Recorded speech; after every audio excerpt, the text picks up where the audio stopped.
Muito bem, aqui no centro da cidade de Mutuípe, na Avenida Beira Rio, só para mostrar um pouquinho das imagens relacionadas à chuva nesse final de semana. Veja aí quanta lama.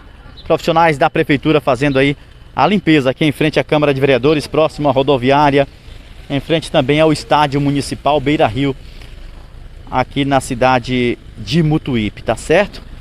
Imagens exclusivas do portal criativoonline.com.br, registradas por Ivanildo Bastos. Vamos acompanhar a fala de alguns moradores aqui desta localidade falando sobre a situação das chuvas aqui em Mutuípe.